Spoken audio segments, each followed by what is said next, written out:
بسم اللہ الرحمن الرحیم۔ اپنے آپ کو سب سے بہتر سمجھ لینا جہالت ہے۔ ہر آدمی کو اپنے سے بہتر سمجھنا چاہیے۔ جو شخص حرام کھاتا ہے اس کے تمام اعضاء گناہ میں پڑ جاتے ہیں۔ مخلوق سے ایسا معاملہ کرو جو ان سے اپنے حق میں پسند کرتے ہو۔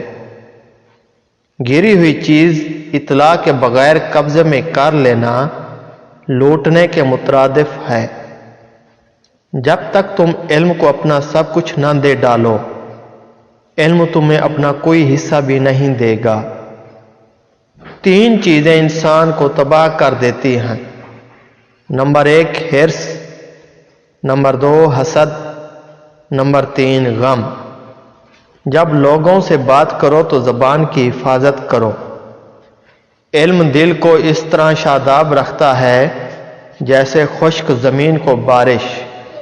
جاہلوں کی محبت سے پرہیز کر، ایسا نہ ہو کہ وہ تجھے اپنے جیسے بنا لیں۔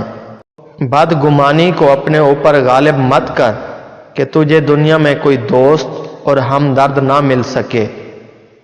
محنت نہ کرنا محتاجی کا باعث ہے۔ ہر شخص سچا دوست تلاش کرتا ہے لیکن خود سچا دوست بننے کی زحمت گوارا نہیں کرتا۔ ایک بار حکیم لقمان نے نصیحت کرتے ہوئے اپنے بیٹے سے کہا، اے بیٹے، ایمان کے بعد سب سے پہلے ایک مخلص اور دانا دوست تلاش کرو۔ ایسا دوست ایک پھلدار درخت کی مانند ہے۔ اس کے نیچے بیٹھو گے تو سایہ ملے گا اور اوپر چڑھو گے تو پھل دے گا۔